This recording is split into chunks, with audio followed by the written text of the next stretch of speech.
Hey there guys, welcome back to my blind playthrough. So we are trying to bring this compass back to Jeddah, and this is in the aftermath of those really terrible boss fights with Ravis and Dagengara. And you can tell by the previous parts that I was severely disappointed with how the game turned out in this last part right here. I assume this is like the last third of the game right now, but it's just dragging out for way too long. The story is just going all over the place. The characters are just acting strange. The bosses are really starting to lower in quality. I'm just really hoping we get to the end of the game and we can finally deal with Bode. Which I looked back on the story before this part, and apparently Bode is a Jedi, or like he was a former Jedi, and he's working for the ISB. Oh, I bet credits he can. I don't really see any indication What's that supposed to mean? of him being a former Jedi Oh, me too. or working for the ISB in any part of this game. How is the player meant to clue into that? That's not how you set up a plot twist. Did you feel that? Are you kidding me? It just seems so odd for him to suddenly be evil out of the blue. I mean, it's almost as confusing as with Lucy from Assassin's Creed. Lucy Stillman really came across like a protagonist, and then because of the fact that the actress wanted a royalty payment, and Patrice Desolé, the creative director, didn't want to pay her, he killed off her character in spite, and the way they then handled Lucy was just make her an enemy in Assassin's Creed Revelations. And it doesn't make any sense because it doesn't line up with the way her character was presented in Assassin's Creed 2 and Assassin's Creed Brotherhood. And I think near the end of Assassin's Creed Brotherhood's development, that was when Kristen Bell was fired. So they were still able to get her for the start of Brotherhood towards the end of Brotherhood, but then she was fired in the middle of that somehow. I don't know. But that's really what Bode is starting to turn into. Master Cordova. Dagengara had the last compass, but it's damaged. He didn't exactly hand it over. This can be repaired. I'll begin at once. BD. Let's give Master Cordova some time to concentrate. I know a place with a view. Good.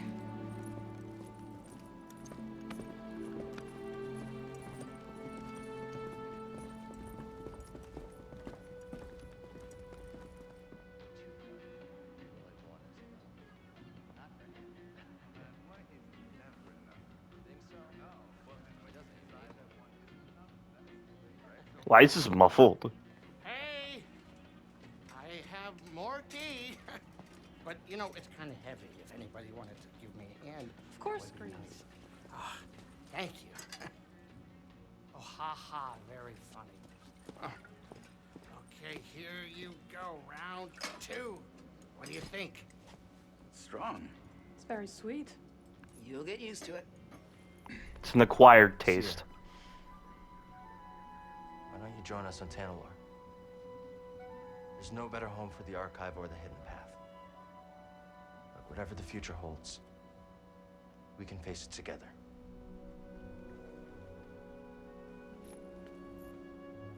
Yes.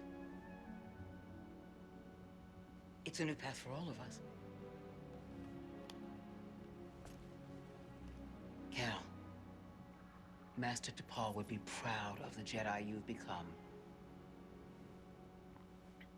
I had a good teacher.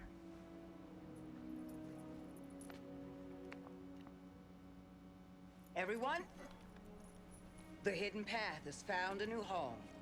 To Tanalor. Hey, wait a minute, Seer, does that mean you're coming? Yes, Grease. In fact, I'm going to go and prepare the Archive for relocation. Well, it's getting late, I'll go with you. Say, where is the Manus in there? This place is terrifying at night. I will escort you. Oh, great. But, hey, none of that creepy stuff, okay? Seer, are the Anchorites really coming with us? Of course, yes. Wow, our family's growing with a boatload of creepy aunts and uncles.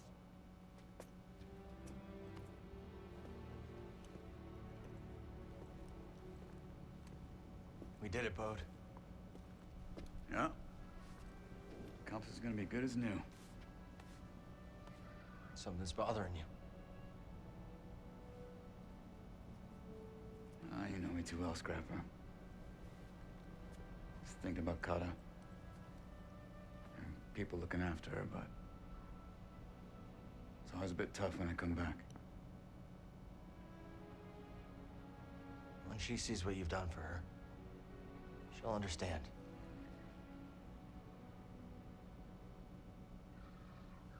I hope so. He doesn't really come across as some undercover Jedi who's fallen to the dark side. I was thinking maybe we should go to Tenmore first. Just make sure it's safe before the others join. The sooner we get the hidden path set up there, the better. Gotta stay one step ahead of the Empire, right? Yeah. Hey. Tomorrow we're gonna have a new home. Couldn't have done that without you, Bode. Thank you, brother. Yeah.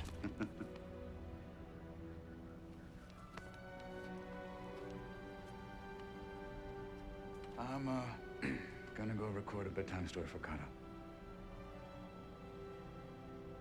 You have a good night. You've earned it.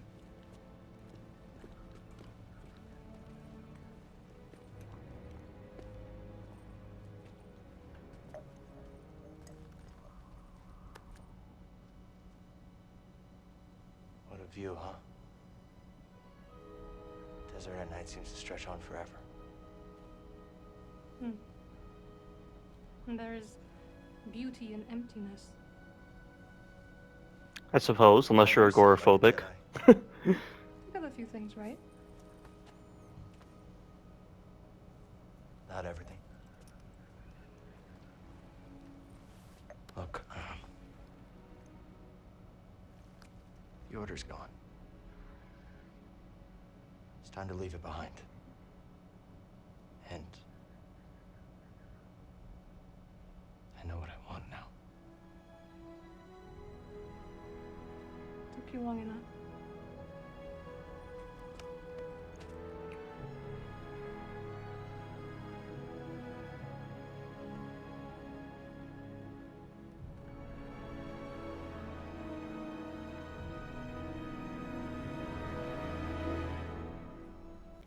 So I believe this is where Bode's going to kill Enor Cordova. See for yourself.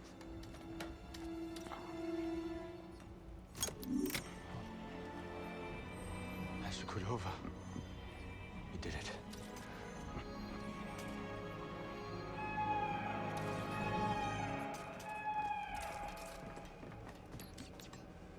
Imperial forces coming in from all sides. They found us. Get your people out. I'll hold them off as long as I can. Bode. I'm really sorry about this. Son. Son, you don't have to do this.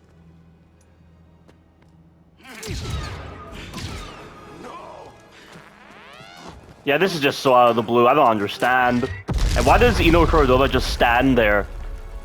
He could have so easily just used the Force to stop him. Or just distract him, or knock his gun away. Go!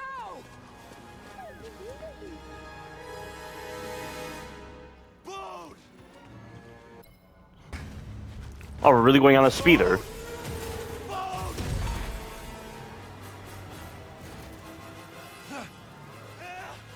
Cordova.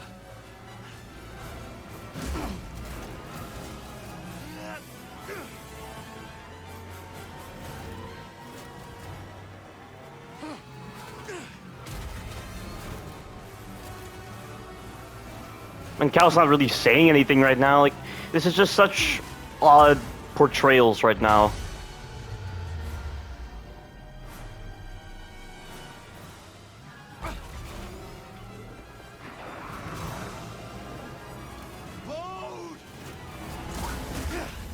Where'd that come from? Where'd what come from?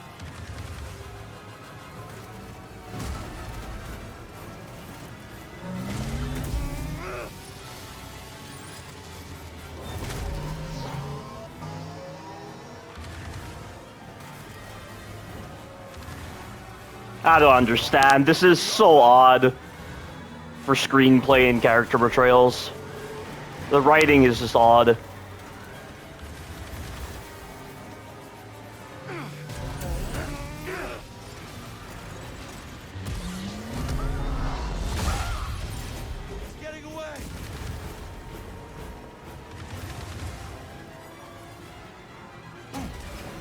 Like, they've been together for so long, you'd expect more betrayal at the moment.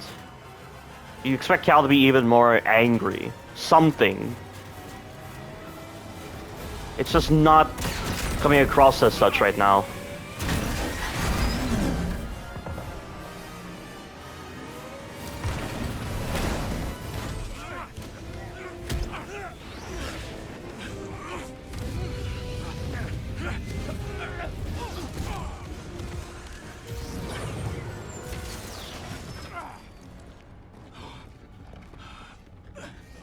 Why? Why, Bode? For this! We fought for that together, and you're just gonna hand it to the Empire? I'm not giving it to the Empire. You killed Master Cordova. Cal, you don't have time for this fight. Something terrible is coming for that archive. Listen to your instincts. You know I'm right. What have you done? If you want to keep your family safe, you get them out of there. Right now. What have you You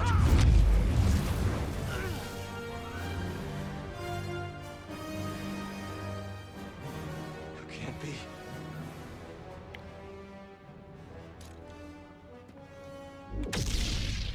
You're not the only one who survived. This doesn't make sense. And how did Cal not detect Bode through their connection through the Force? Something. Like, isn't that a thing that all Jedi can do, or anyone connected through the Force? Like, there's a reason why Master Yoda hid on Dagobah, because Dagobah is steeped in the dark side of the Force. So by hiding within that dark energy, he's essentially preventing himself from being detected by the Sith. Because can't they just sense him something? I mean, there are so many moments in the series where Jedi just sense some dark presence. I mean, didn't Anakin and Obi-Wan sense Savage Opress? Like, didn't they sense his darkness? Same with Maul. I mean, I don't know how they didn't sense Darth Sidious, though. How did the Jedi not sense Darth Sidious's presence at all during the entire Clone Wars, unless somehow Coruscant became enveloped in the dark side of the Force? Like, that doesn't make any sense. It's always confused me how exactly Darth Sidious hid his connection to the dark side and prevented the Jedi from actually detecting him.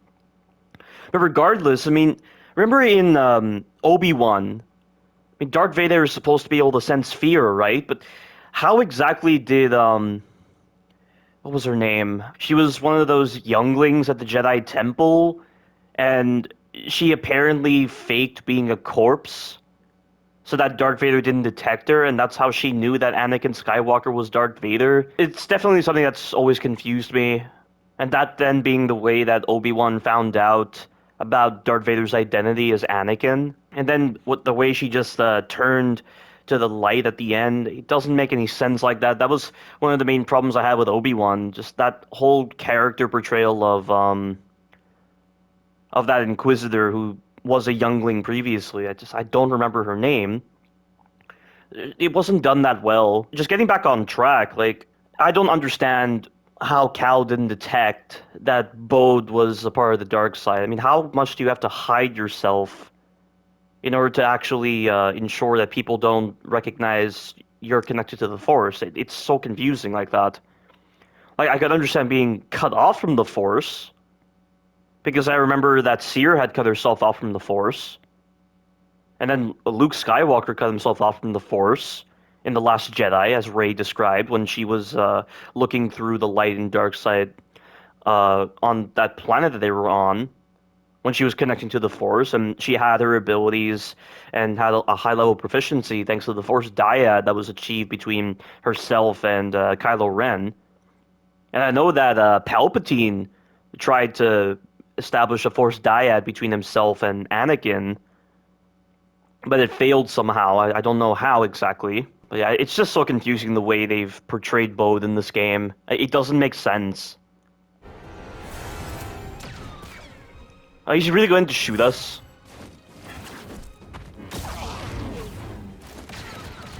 You're better than that. Oh, he can deflect blaster shots.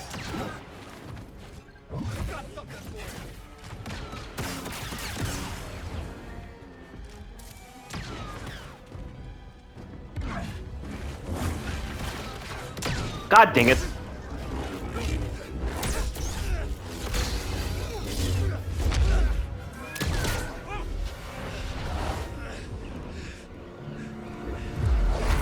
You're not gonna set your blaster to stun if you still have some level of friendship between yourself and Cal?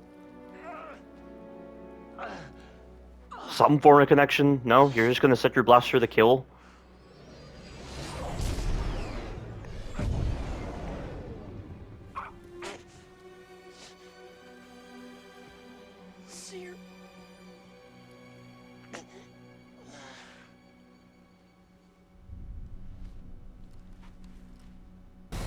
And now we get to play as Seer in this part.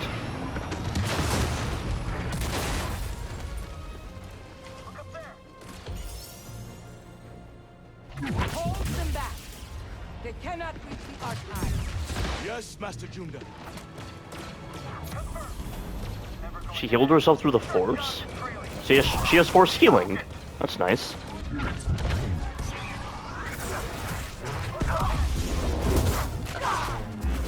That reminds me of Anakin's Retribution move in Battlefront 2. Except Seer's not exactly like holding enemies up into the air. Oh wow, she's able to pull shields away faster than Cal. And how was she continually deflecting just then? Oh, what the hell with the hit detection just then? Okay, what is going on with that iframe just then? I don't know what the hell that was. So many have died. And many more will die if we do not secure the hangar. Cordova.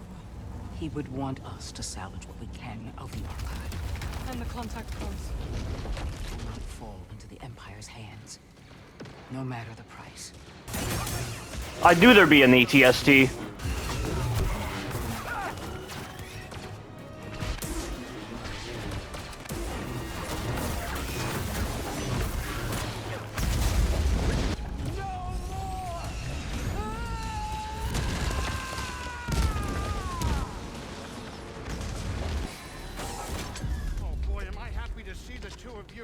Thanks for the assist. Any word from Cal? No, nothing yet. I'm sure he's fine. He probably just turned off his comm. Seer, what now? We'll escape before their main force arrives.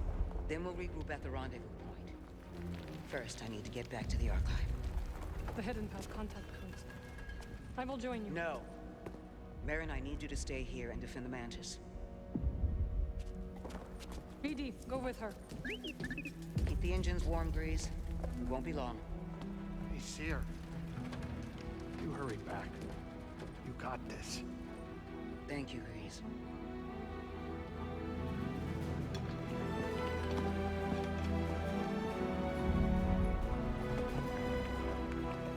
I hope Cal is okay, but we must hurry. There is still time to evacuate the remaining Angarites. And save as much of the archive as we can. PD-1, take this to the Mantis. I'll meet you at the rendezvous point.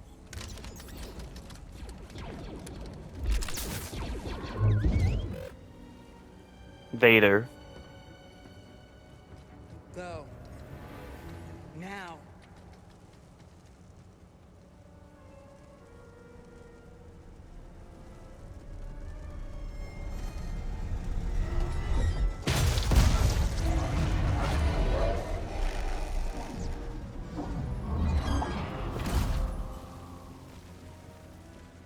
It's been a while. I was hoping you drowned on Nur when we blew a hole in your underwater base. It is delusion to think your actions have had any consequence. The fortress stands. The Inquisitorius continues its work. A shame they couldn't get James Earl Jones to voice Darth Vader in this game. Because I don't really feel Darth Vader's voice acting in Jedi Fallen Order and Survivor.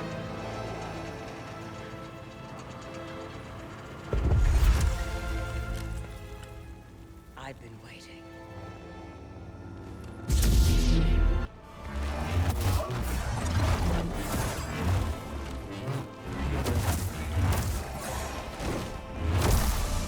Okay.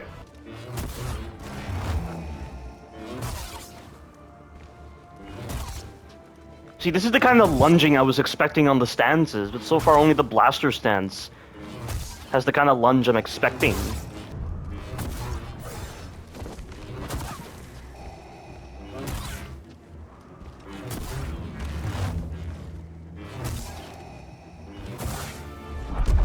That was very effective. Oh, Darth Vader's better designed than Ravis and Dagan Gera.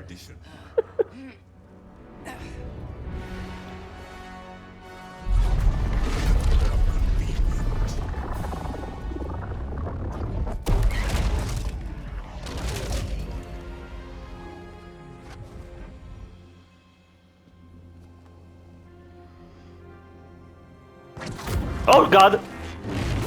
And he can use Saber Throw now. Oh! I could have force pushed that back, apparently. Is that actually doing damage? Because I think that kind of move did damage in Jedi Fallen Order when the Ninth Sister used it against you. Oh god damn it! That is so fast! You have no time to push that away, and why was she stuck in the block stance? I don't know what the hell that was. She was stuck blocking for some reason. I was not holding L1. Oh! I really like this music right now. It's a lot better than the soundtrack with Ravis and Dagan Gera, which were so generic.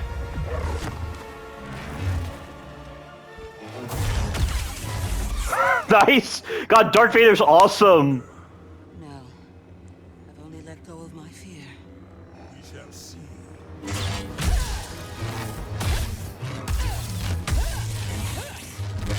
And now this last phase is gonna be crap. Just like with Dagan Gera and Ravis.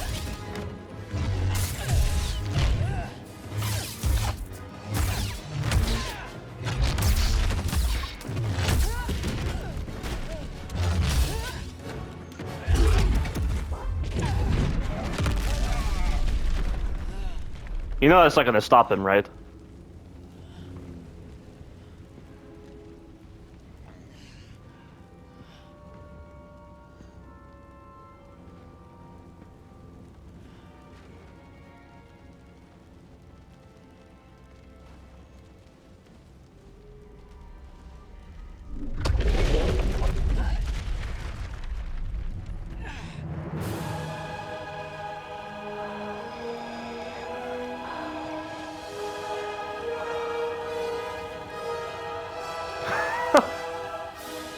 What, did you rise from the ashes or something? What is this?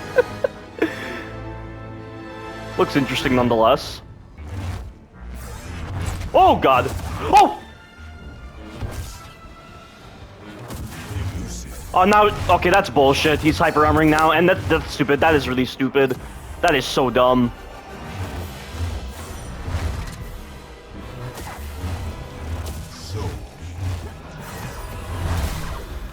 This is bullshit now. This is really dumb with hyper armor nonsense. Now I have to go through the previous phases again.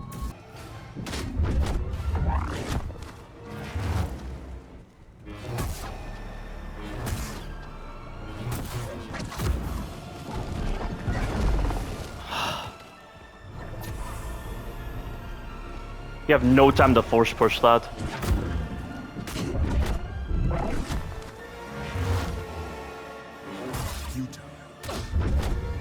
How many times is he gonna keep pulling me over?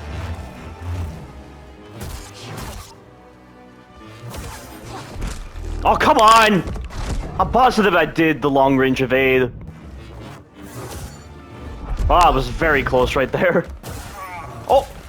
Well, how did I avoid that grab just then?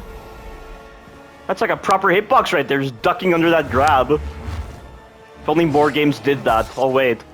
They have to be bullshit because they think that's difficulty.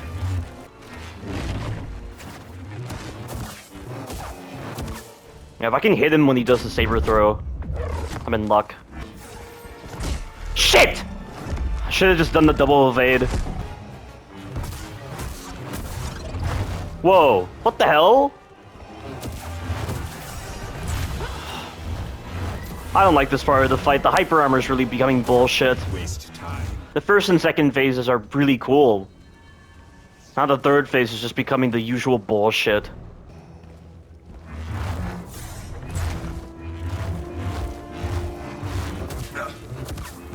Okay, that's the one move I've at least memorized. I just don't know why the hyper armor has to be a thing. Like, why is it such a problem with this game? Oh, come on, and I couldn't even get out of the animation.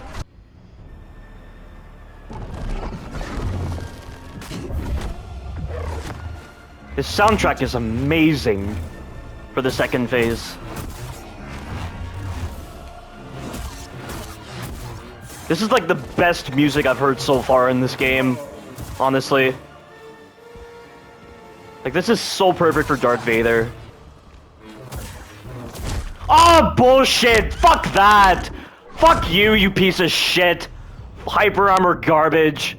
I don't think people realize the numerous problems that result from hyper armor and how much it influences the player's mindset. Like, how can you possibly experiment with the game if at any moment you're just gonna get fucked by hyper armor? Like, I'm trying to like this fight, but the hyper armor... And there it is again, out of the blue. Like, it's so cheap as well. Like, that should only occur in an instance where I can actually evade, but no, I have to press the attack button to try to attack, and she's just busy being stuck in that animation, so I can't evade, and so he just uses that hyper armor to catch me. It's just cheap. You might as well just do that. Like, look at this. And look, see that? You might as well do that every time I attack. Every time I press square, you should just do that. Let's see how balanced the fight is. Let's see how supposedly amazing this fight is. Might as well just put down your controller at that moment. If you're just going to hyper armor through every single one of your fucking attacks. I'm trying my best to like this fight, but the hyper armor is just so bad. Look at that. He didn't even, like, spend time in the recovery frames of that deflection. He just immediately cancelled into an attack. That's so broken. That's really broken, because he could have caught me just then, and I'd be unable to jump, dash, or dodge. No damage again. What is the point? See, again! That's bullshit! I pressed push just then, but the attack comes out so fast. The game doesn't have time to register your push. Yeah, so just avoid using push altogether with that move. Really? Again with the hyper armor crap? This is so stupid. Zero justification for hyper armor in this game. And again, I do not remember Jedi Fallen Order's bosses having hyper armor problems.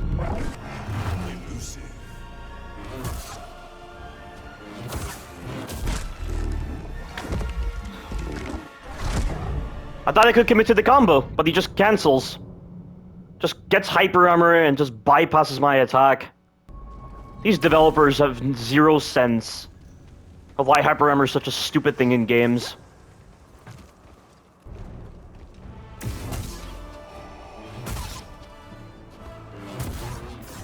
It's like, you're forcing me to only attack once. I'm not gonna commit to combos because of the fucking hyper armor. Futile.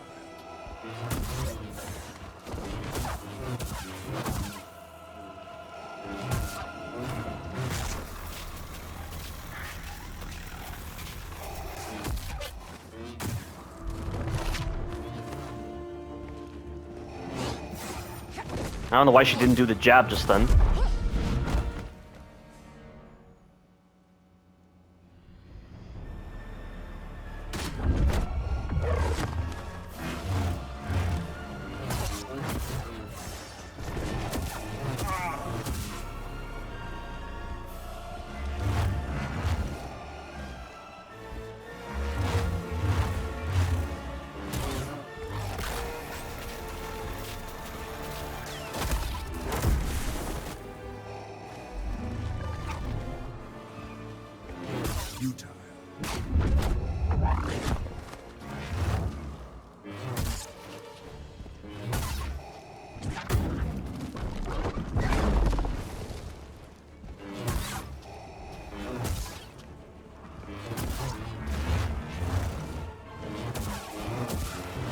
See, that combo is at least allowing me to hit him at the end. I don't know why the other combos aren't the same.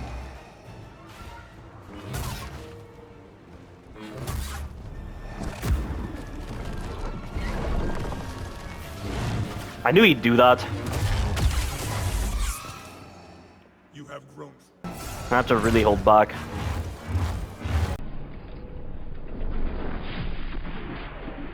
Oops! Did that even touch me? Bullshit.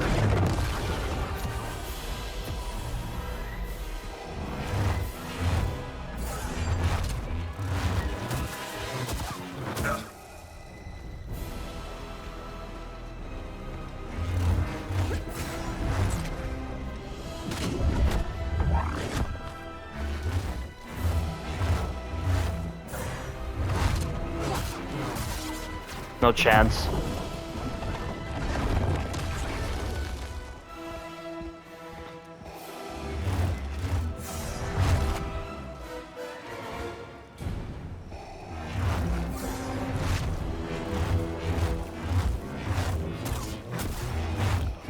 Again, animation cancel. Cancels his recovery frames, so it's immediately attack. I have to hit him so quickly before he just blocks again.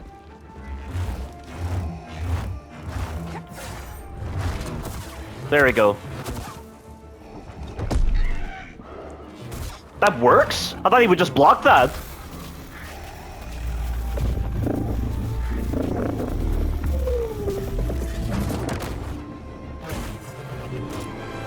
That did no damage for some reason. More animation cancel garbage. This phase is so stupid.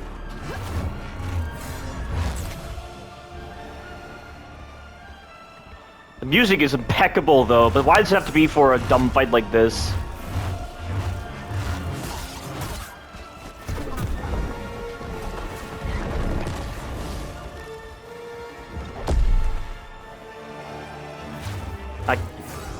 Even when doing that, I just cannot get an opening. That's so stupid. What's the point of that if I can't get an opening? He's just gonna immediately cancel and just block.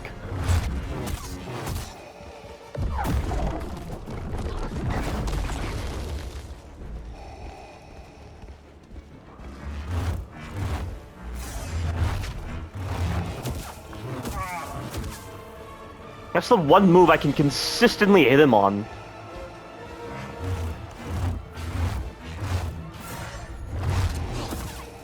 And that time he gave me the hit for some reason, I don't know why. Because he normally just blocks that.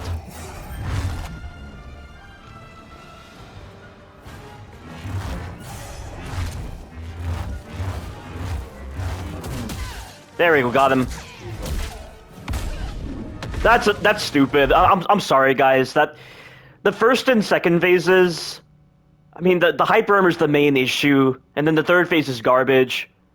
But at least he's not as bullshit as Ravis or Dagengara. That's at least one thing I can give. He's not the worst boss. But the hyper armor, once again, just kills a lot of the investment into the combat. It forces you to limit your options in combat, because anytime you try to invest in the game punishes you for that by using the hyper armor. These developers have no sense as to why hyper armor is a stupid concept, and this is the kind of like regurgitated design from the Souls games that just makes me fall out of love with them all the time. Not to mention the controversy just surrounding what it means to be a professional gamer and the like, and what the Souls games have done to just make that even worse. All the other design philosophies with the Souls games that don't belong in modern games. I mean, the music is great, though. That's what I have to say. It's definitely the best piece of music I've heard so far for a boss fight. But this is just not good for a fight. Even though it is better than Dagengara and Ravis. And she missed.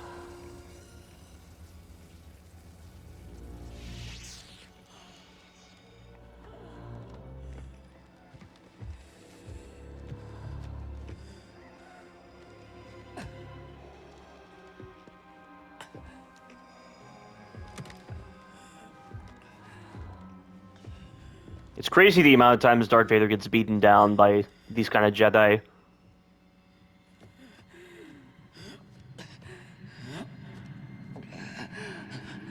One has to wonder if all that damage over time just led him to be very slow in episode 4s, 5, and 6.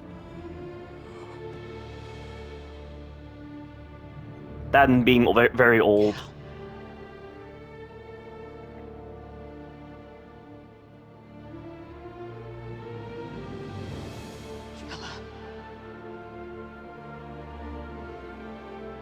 Like, what about Trilla?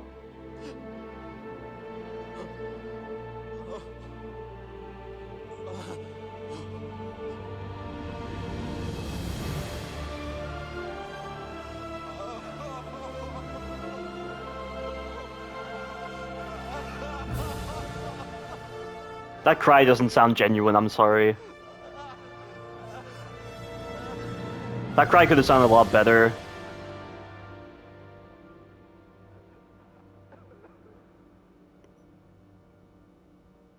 And I assume this is where he's going to eventually give way to the dark side.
Take care of that?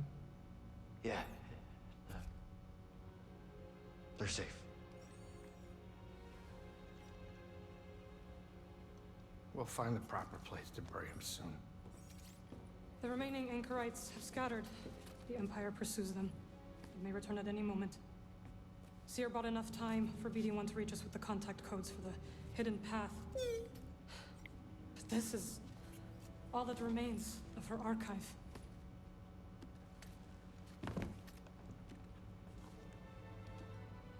You're so close to a second chance.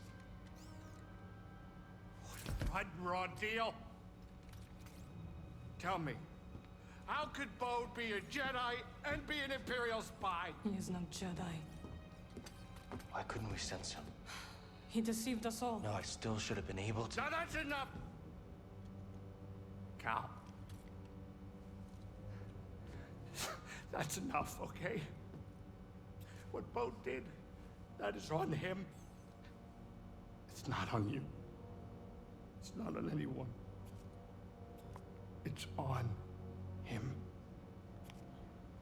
We all know it's a rigged game, but we choose how to play. It's a shame that there's not a bounty on his head. We could have hunted him with a guild tracker.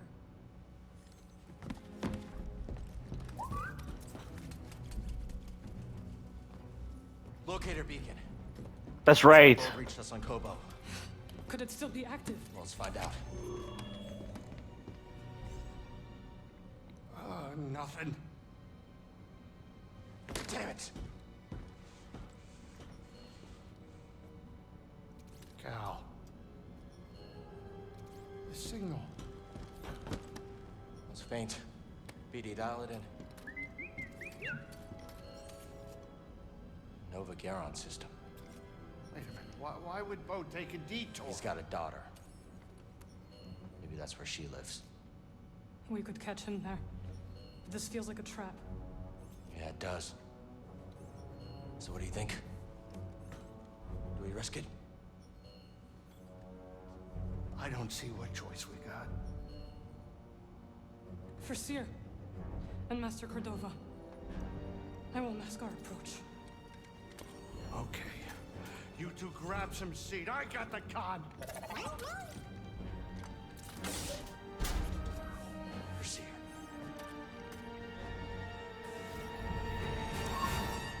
Alright. As Cal pursued Bode, Seer and Marin worked together to stop the Empire's assault and buy time for an evacuation. Rushing to the archive, Seer entrusts BD-1 with the hidden path contact codes as Darth Vader appeared, intent on revenge. Sending BD-1 away with the codes, Seer engaged the Sith Lord in a savage battle.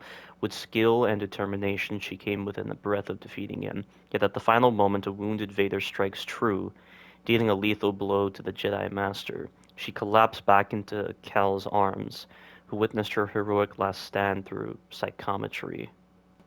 Really?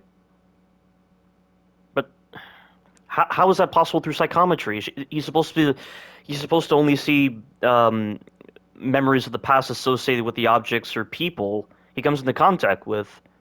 I don't understand. So he was able to see the present through psychometry? I'm so confused. Later on the Mantis, as the remaining crew try to process Bode's treachery and the sudden devastating loss of their friends, they realize they may be able to use Bode's locator beacon to track him back to his hideout. After the loss of Master Cordova and Seer, Cal carries a burden of guilt. He sought Tanalorr to protect the ones he loved, but Bode's betrayal has cost him everything. The path to redemption leads through finding Bode. Seer nearly defeated the Sith Lord Darth Vader, ultimately giving her life to safeguard the hidden path contact codes and allow others to escape. Betraying Cal and his friends, Bode takes the compass as the Imperials are closing in. When Cal confronts Bode, he reveals himself to be a Jedi, though how he survived the Purge and why he betrayed his friends to the Empire remains unknown. As Master Cordova worked to repair the compass, the crew, united once again, celebrated and discussed their plans for the future. Taking Cal aside, Bode reasoned that a smaller group should go on ahead and scout Tanalorr first, but Cal disagreed. Weary, Bode retired early, leaving Cal and Marin to share a moment together on the balcony. By morning, Cordova's repairs were complete, yet at that moment disaster struck. The Empire had found them and was closing in from all angles. As confusion gripped them, a sorrowful Bode took the compass. Firing 2 shots, he killed Master Cordova and fled. Cal, grief-stricken, pursued Bode across the Jedha desert to avenge his comrades.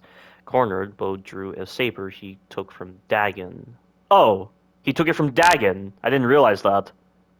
And revealed himself to be a Jedi. Injuring Cal, Bode escapes, leaving his former friend for dead. It's nice that they specify on that detail, but it still doesn't make sense for Bode to be a betrayer.